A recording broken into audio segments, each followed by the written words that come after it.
Okay, let's get this call going.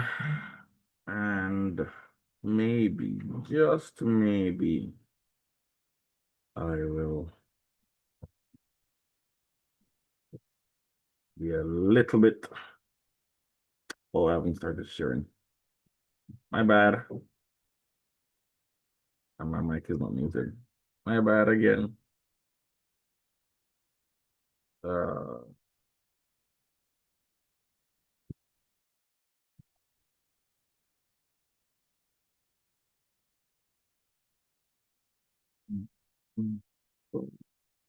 little bit low. When was it? 8:57. Pretty early. Probably 30 minutes. Okay. Let me see. Good morning, guys. All right, 6 persons exact. Um, can we lock the meeting at 6 persons? Feel like I want to. All right, at 9 o'clock, I'll just lock the meeting, and then we'll just be. You'll be the guys that are here. So, morning, FX Pundit. Um, nothing like specific on my mind to talk about, but my day is done. I got 250 points here, so that's 100 points, and then break even. So, really, nothing more to do. So, ideally, I'd love to answer a couple of questions. And again, I will lock the meeting at 9 o'clock. And anybody else is just not gonna get in. So, shoot me a couple of questions. Let's set a tone or a theme for the call, and then I'll do the rest. Don't snooze. I'm in a mood. Good mood, that is. I'm in a mood to divulge information.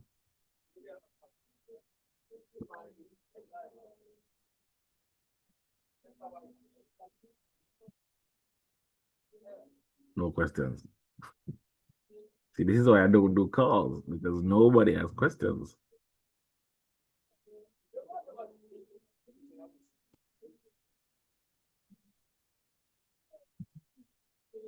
Going once. Nobody. Here's a message. We have, what's this sell-off from? When I thought going down, when I thought it was going down, it went up. Okay. All right, cool. Let's go on the daily chart. And I will try to share what I have been sharing on Patreon.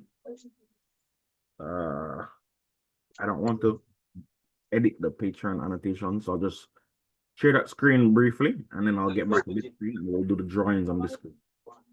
So this is the chart that I've been trying to be consistent with sharing on a daily basis on Patreon. It's meant to capture weekly profiles. And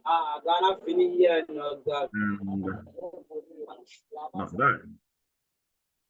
Yep. It's meant to capture weekly profiles to give you a feeling of when the week ran liquidity, which weekly lows are not taken, which daily highs or lows inside particular weeks are likely holding liquidity, and then ultimately give you a better feel for what's happening in the market on a higher time frame. So all I do is I share the range, weekly high, weekly low, open prices of both weeks, current week, CWO, and previous week, as well as the day that created the previous high or low, because studying weekly profiles is a good thing. So the more you get to create that catalog of which days are creating the high and the low of the week consistently, you should be able to map patterns around that. I don't want to reteach weekly profiles. It's not mine to teach. So instead, I'm sharing my, what do you call it now? My opinions on it. So I'm starting it like this to get weekly profiles out. And then my intention is, as the audience become more engaging and more interested in this type of stuff, we kind of dive into more. So this is the chart I'm sharing. It's very basic. I don't put a whole lot of drawings on, just these and that's it. So now let's go to a screen where I don't mind marking. So to be blunt, we have the last time there was a all-time high in the market. So this is the new all-time high. So all of this can be classified as a brand new range. If it's going to be a brand new range, then you have two things to consider. One, the day that closed above. Let me lock this. There we go. So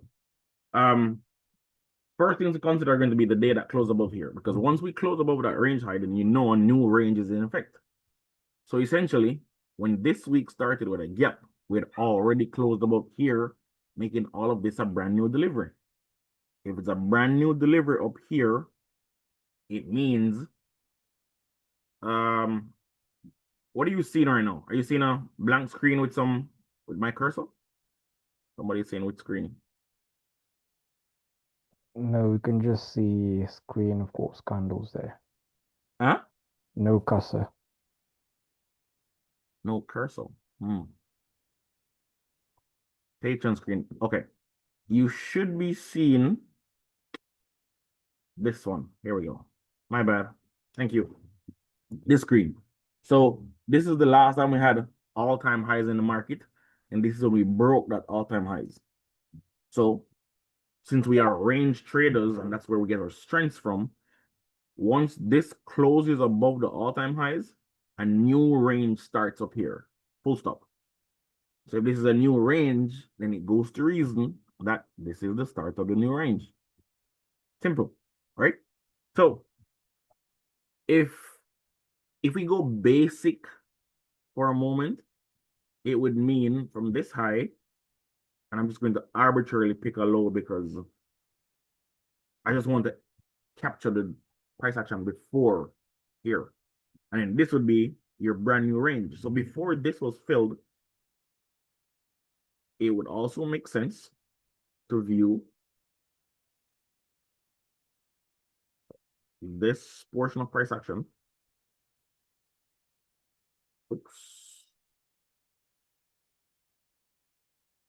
As basically two candlesticks with a gap between it. So from an institutional perspective, it would mean a whole lot of participation is here. If we are going to make a new high, then this is rebalance because all ranges follow the same, all deliveries follow the same process. Range creation, liquidity absorption, some manner of CSD, then we get an expansion. It's always the same. If you're looking at intraday charts, you have the start of the day, start of the session in the night, 7 p.m. New York time, 6 p.m. when it's not. Daylight saving, right? Some bonus for you. So that means if you are going to be trading a whole lot and you are the type of person who derives a whole lot of strength from ranges, you want to go to the start of the range, the open price, then the initial highs and lows. It's always the same. So if you're an Asian trader, okay, before we think about orders and liquidity and all of that, ranges are important because if liquidity is above the range or below the range in the form of pending, you know what to expect when the market gets there. If you know that this is the range here, and let's say we had submitted orders up here that were unfilled, it's above the range. If you're bullish, looking at buys to fill that and then pull back and then go again. If you're bearish, you're looking for them to go up, fill those orders, confirm CSD, and then lower prices. That's it. So ranges are important. Since we just left this range, and this is the most likely range to consider, and it starts right there, right at that open price. In this case, it's a daily chart, so it's a week. It makes no difference. The expectations are the same. For efficiency, we're going to look at last range and the new range, and wherever there is no equal distribution of bodies You want that to happen. So if it's all green candles going up here, you're looking for some amount of down candles to come back here. It's that simple. That much you should already know. So as you can see, if we look at this range in the box, green candles are going up. Easiest thing, look for the last down candle body. Wherever is it or the highest down candle body. Slap a red line there. It's there. If that's then that's where you need down candle bodies to be. So for this to be efficient, we need this day to close below here. Amen. That's simple. So the market goes up, broke hard, harder than expected, bearish order flow. Profit taking or some amount of pullback at that low is normal. So we got the up day. Okay. When this day comes, you don't know if this is bullish or bearish. I wanted higher price. I wanted another run into the open price before going lower. But then here's what makes anticipating this and reading this good for your learning. If all of this is sell-side liquidity, with a big down candle that closes below liquidity, this candle by itself means nothing, but trading through that high means something. Closing above 50% of this candle means something. Staying below this candle means something. That's it. So I expected this to be higher, didn't get there. Previous daily high in bearish order flow, perfectly normal. So I expected this to push a little bit higher. Too heavy, didn't get there, broke down. What's the next likely target if this is failing to show bullishness? Closing below that open price, that closing price. We got that. This candle and this candle now act as the same thing. If we are bullish, they're going to CSD this, make a new high. If they start closing above 50% of this, they're going to CSD and make a new high. None of that is happening, look for lower prices. If I'm going to anticipate lower prices, just look on the left. These now become irrelevant. Start looking back inside the range that we left. Where are the untapped daily lows? Untapped, untapped. And then all the way down here. So that much there's no overthinking or thinking too much about that. That's the expectation. If this stays heavy, this is already taken. This is the next likely draw on liquidity. Untapped daily lows. If volatility is coming in, I'm going to expect 50% of this candle to give way. Why? Because when these big down candles are running liquidity and acting as bullish order blocks, 50% holds price. So if we're now trading into that without trying to figure out if we're bullish or bearish, I am going to keep this on for that's going to provide information. If we're running liquidity and stopping at that 50% like we did here, then I hold no bias for a little bit. Just play intraday while the higher time frame figures itself out. Then you make a decision. That's simple. So for higher time frame analysis, that's the expectation. I'm expecting them to reach down into sell side liquidity. Show me something here. I don't know what that's going to be. It's either going to stall, or it's going to show me a break, or it's going to be something unexpected, like a really animated day that just runs through all of that. And then I'll miss a good short and I'll be fine with that. Because we take information from the candles. If it's not there, you don't get it. And if it's there, but you are not at the charts, then who cares? Okay. So that's that. Let me drop into a lower time frame. Instinctively, I want to go to an M4 chart, but I'm going to respect the fact that some of you guys don't use that. And I'll go to a 1 hour chart. Somebody's raising their hand. Please go ahead. Yes, Kish. So Mhm. can you hear me? Yes. Yes, so looking at the daily, I believe you had the candle where you had notated. Yes, so we have that large down close candle there. Mhm. Yes, yes. So do we consider all these candles that are coming after a time distortion? I mean, unless we break above or below it. So if you need to label it, or if there's an absolute need to label it, Hmm. sure. Time distortion across many days is perfectly fine.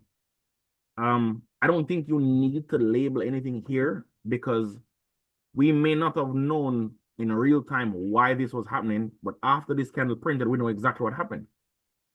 And then right after it happened, the apology came. So nothing here is overly, I don't know what's going on. So just a whole lot of lines and praying for something. No, Trump Hmm. said something here that happened. Then he said something else, and then that happened. So instead of calling every candlestick here into play, just focus on the range.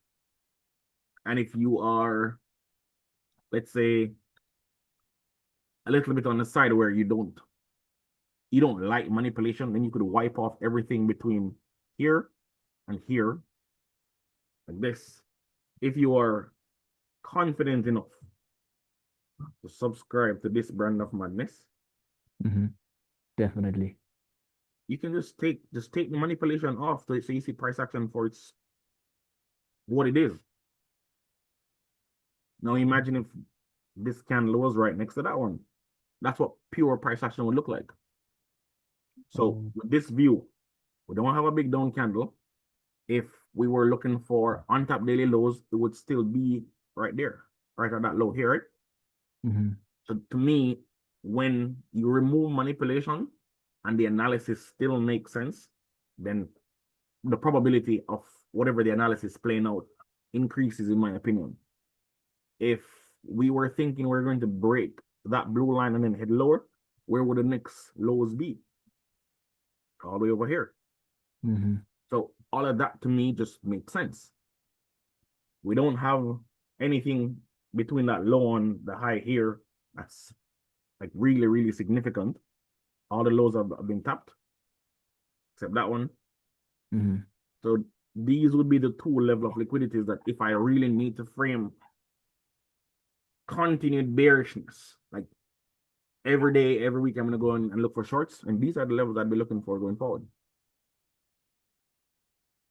But yeah, as far as ranges go, this is a good example of when we can use one single candle to frame an entire range because it houses many other candles.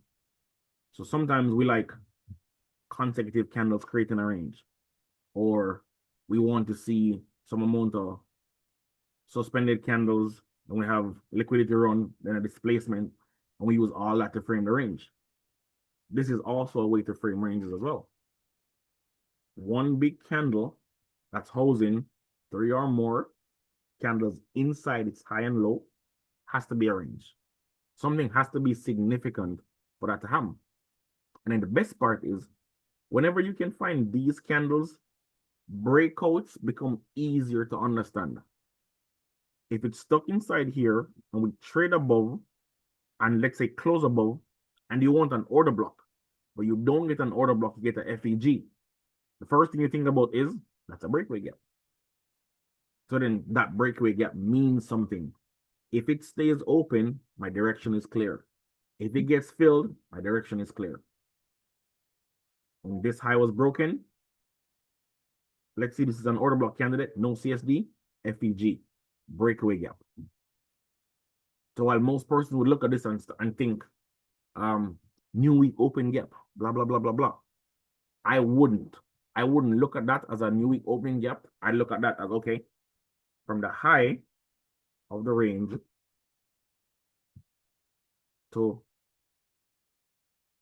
here, all of this price action is inefficient. Everything here. If price action is inefficient, we need it to be filled.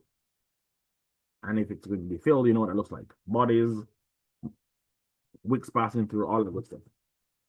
But yeah, lower time frame, higher time frame narrative should be clear enough. So lower time frame now, again, pretty easy. I'm gonna clear off the lines. You could add that in your own study, should you choose to do so. Bam. Nope, sorry. This is the start of the day, New York session, and the volatility starts coming in. And then in the night, that's the start as well. So if you are, I don't know, a morning trader or a late PM session trader, or work has you only been able to trade at night, and these are just easy things to look at. I think I had an indicator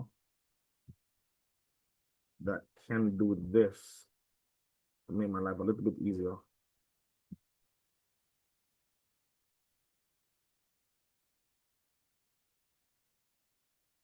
Let me see.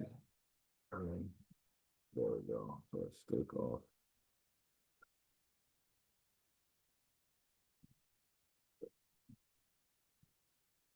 off all of that, and let's go to 1900. I think it's 1900.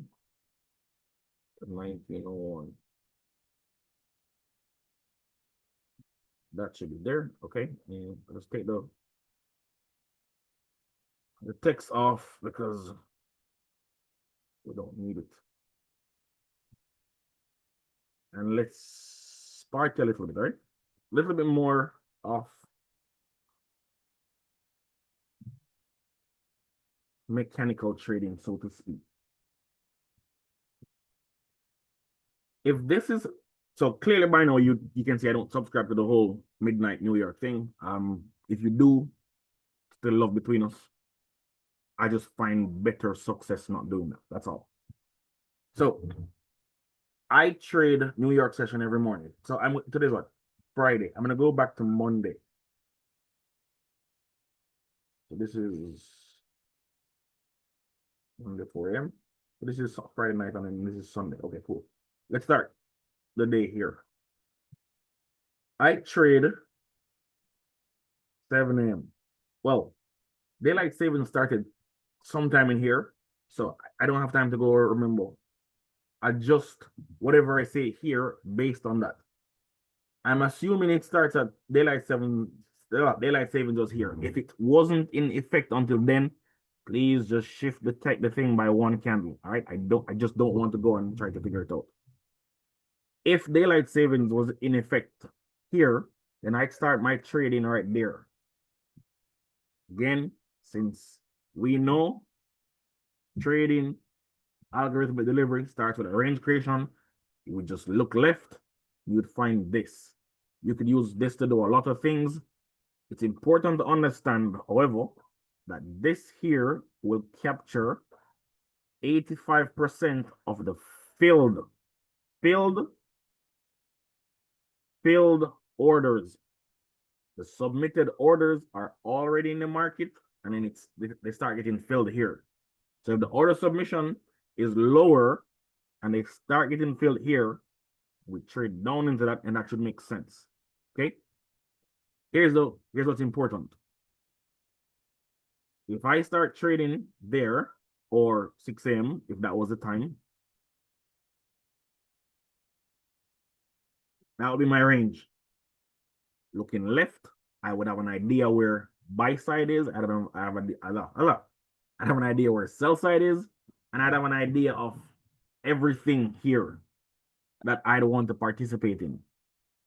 So shorts above here to trades down here, I don't need to explain it, and you shouldn't be wondering. It explains itself. Open price of the day, it's stalling. How long is it staying here?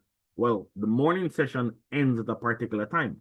So again, if daylight savings was not in effect, this would have been 6 to 12 or 6 to 11. If daylight savings is in effect, then it's 7 to 12. If you have all that time window and a key level is not confirming something, then it goes without saying that you can assume that the opposite is in effect. We're going down, but we're not breaking that low. We're not closing below that low. Is that bearish? No. Stock longs? Why not? It closed below, in the next day. What does that mean? The range there, key level. Once you get a close below that key level, then automatically, if this, then that must come into play. Can't be there wondering, should I do this? Should I do that? That's how emotions come back in your trading. You need strict rules. Closes below here, that's an order block candidate. If this happens, then the order block candidate has a greater probability of being useful. It means nothing to me if this is an order block candidate and we're down here and I want to buy. This means nothing to me. So we break. If we have a range and we're breaking and the CSD or order block candidate is not being useful, then think breakouts, breakaway gaps, stuff like that. What do we look for when we're thinking about breakaway gaps? FVGs, unless you know what dark pools are. FVGs. So you're looking for an FVG here to stay open. Amen. Find it. No big deal. Next day, we're going to be trading. Same thing again. I'm just going to stick to 7 a.m. because I feel like it's 7 a.m., but I'm probably sure that it was 6 a.m. But again, don't kill me. You can figure that out. Same thing. Day starts 7 p.m. Build orders. There we go. I need to trade. What am I trading? Well, there's no FEG at the range low. Need a FEG to stay open. Okay. There's a FEG sitting at 50%. I wonder if it's going to be useful. I don't know. Mark it out. Time, price, reaction, trade. Amen. Move on with life. I don't need to explain that. I don't need to go to lower time frames to show you anything. Entry target, blah, blah, blah. You can do that. Next thing, next day, sorry. Same thing. If daylight savings doesn't affect, like I feel like I have to keep saying this because I know that I don't remember what date started and I really don't want to go and justify that just so you don't have to. We'll figure it out. Same thing. So we have started the day, all that good stuff. Again, just random, no reaction at random levels. This 50% just randomly holding price. That 50% just doing the same. Yeah. Started the morning session. We go up. Probably equities open somewhere in here. We come down. Not midnight open. Where's midnight open? Tough one, right? Midnight open is all the way down here. Completely useless here. Rally. What are you targeting? If I'm long here, I'm targeting here. If I'm not targeting here because of this delivery and this candle is higher, I'm targeting this high. Why? Because if I'm bullish, I don't expect CSD here and I expect that high to go. Okay, we trade above that high. If we trade above that high, what do I look at next? Easy. I look at last range low. Was there a breakout? Was there an order block candidate? Yes. Where is it? Right here. What does that mean? It means if we trade above this on a CSD, I'm going to pay attention to that. So this blue line holds little to no meaning, and then that candle's open to high makes all the meaning in the world. So long partials. We close above, that's good. Some lower time frame retracement, you go figure that out. We trade up. What's the next key level? Old highs, 50%, breakout FEG that should stay open if we're indeed bearish. Slap that on, no extra charge.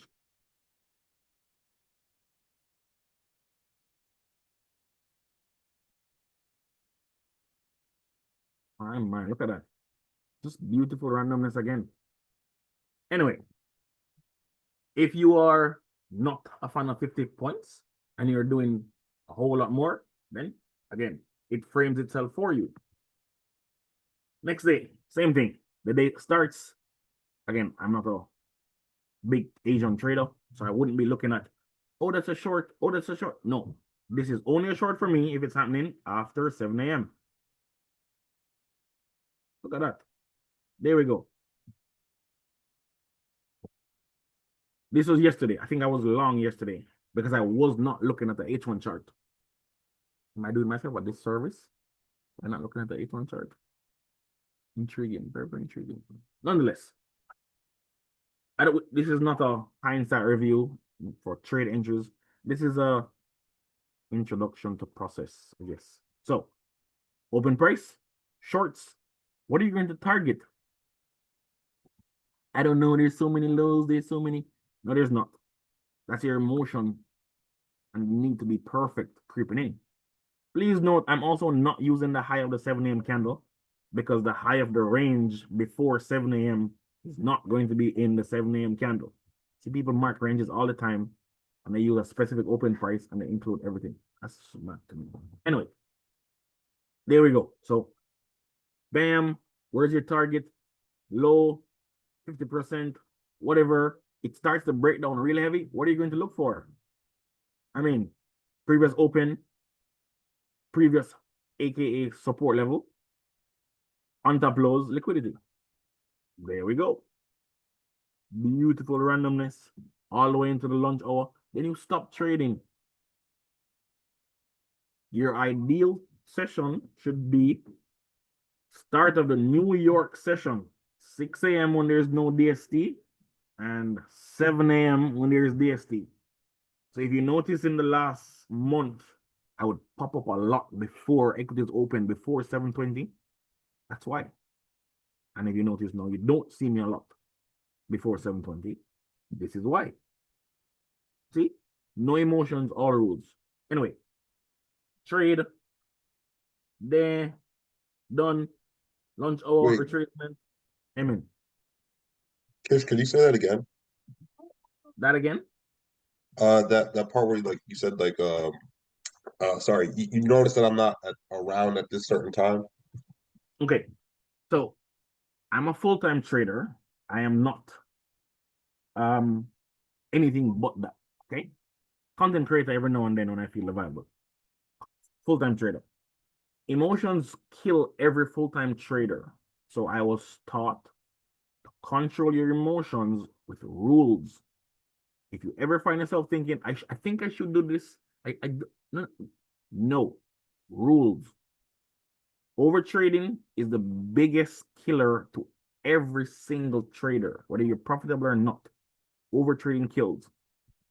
In my experience, the best way to kill overtrading is to remove the need to participate 24 hours of the day.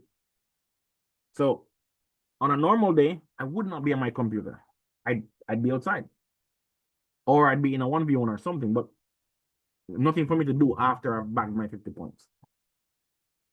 When daylight savings is not in effect, 6 a.m. to 11 a.m. captures the bulk of my participation. The bulk of it. I may not always be trading at 6 a.m. because I need a range to form first. But you will see me share plans after 6 a.m. between 6 a.m. and 7:20-ish in there. You'll see me share a plan that says this is what I want at 7:20. That's rules. No, daylight savings is in effect. So that time window shifts from 7 a.m. to noon, which means you won't see me before 7 a.m. You'll see me sometime after 7 a.m. posting a chart, sharing an analysis, or sharing an entry. That's my rule. So I don't overthink that. I don't. No, there's no emotion involved in how I participate there. It's either time to trade or not time to trade, time to stop trade, or time to continue. Not trying to be poetic or anything, but it's really that simple. It does not need to be difficult. But yeah, same old, same old, same old. So that explains that trade. And then the last trade now is going to be today. Here is 7 a.m.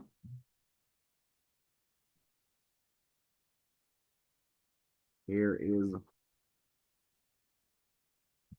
our range. Again, it's not going to include that candle, that 7 a.m. candle, because it has to be before. That's my trade.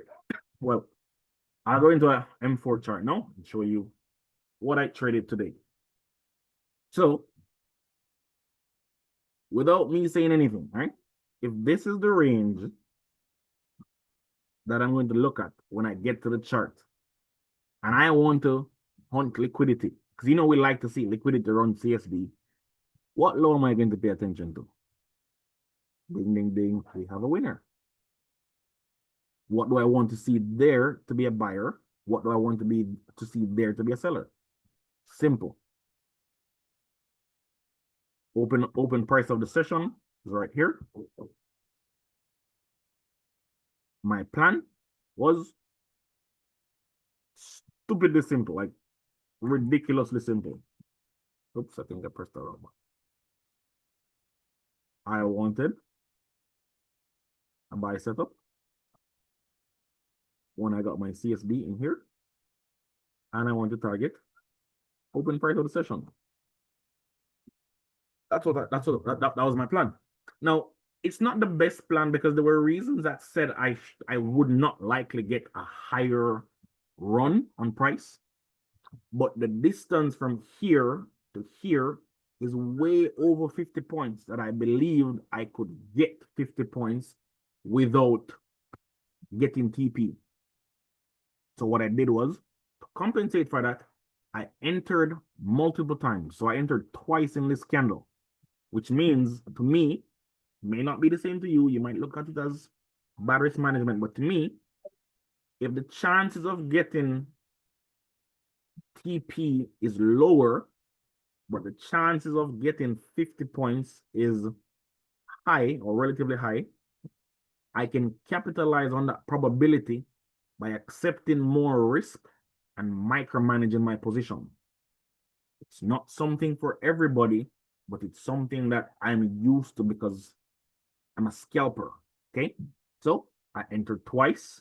We pushed. It stuck here at a price level, and then we pulled back. I removed the risk, as in I went break even, and I took another position here. We ran up 50 points at the 820, which would have been 720 before DST. I expect volatility here. When it was pushing, I did not get the kind of volatility that says we're closing and expanding. So I took partials from both of these positions, and I held this at full position. All of them got BE, and it rallied. I still walked away with north of my daily 50-point goal, and that's it. Done. Whatever this is doing now, I feel zero. I feel nothing, which is why I decided that I wanted to even do a call, because I feel like this delivery might be a little bit painful for most persons, and I feel like I could have helped you stay out of being, yeah. So this is very, very heavy. All right, I'm going to show you a couple of things that, is that fair? Oh. I might show you a couple of things here that, is going to tell you why I felt that this was not going to go lower and all that good stuff. Yeah. So check them. Release. Okay. All good people, all good people. So recently I have began studying volume. Not volume like what everybody puts down here. I don't like it. It offers me no insight, or maybe I just don't understand it. But volume inside ranges made me excited because I already look at ranges and what's inside the range and how does inside the range increases the probability of us leaving the range and all that. I'm a range trader, okay? So when I came across the idea of incorporating volume inside a range, it just resonated with me, and I studied it, did some tests, found a whole lot of cool things, and made a whole lot of cool things, and then my accuracy improved a little bit, enough to make me say, "Oh boy, never not joke, but you guys, no." So I've incorporated a whole lot of volume studies in my trading now. I just don't share it because I'm teaching it to a couple of people right now. So, and I feel like, yeah.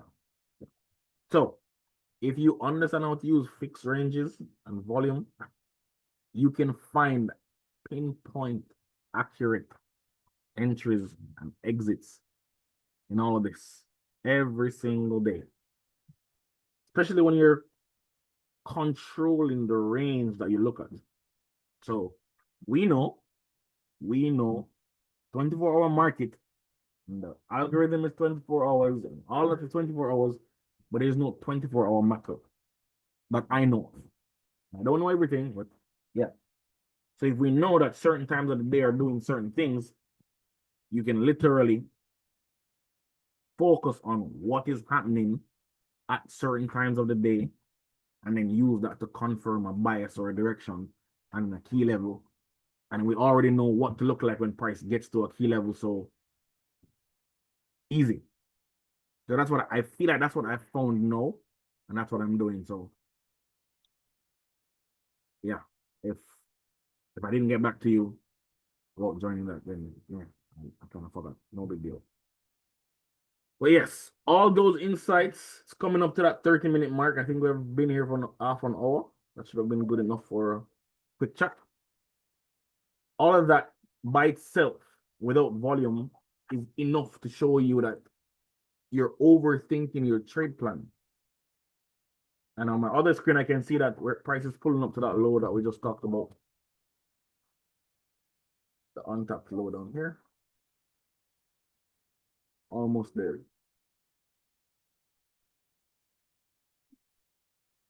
But yeah.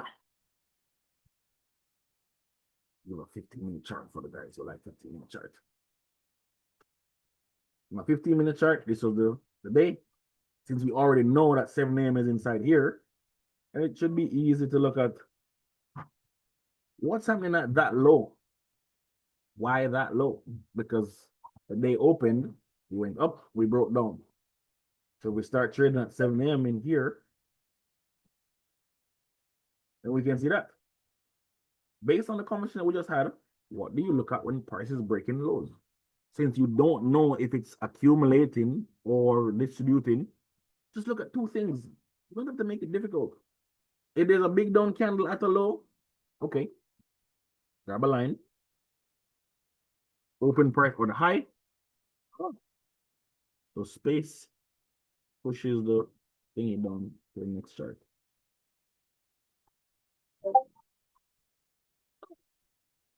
Trying to get this straight. There we go. Big down candle. Take that. Higher prices. Low being broken. Big down candle. FEG. Bam. Bam. I don't even use a 15-minute chart. Showing confluence for the guys who like confluence. 5-minute chart. Bam, bam, bam at 7. Looks like a short to me. Looks like a short to me. Show me the chart. So had I been overly detailed this morning and not just following my rules, and if I put a little bit more effort into trading today, I would have gotten a good short. And I would have runners. But I'm so rule oriented now. I don't pay attention to a whole lot of things that I know I shouldn't.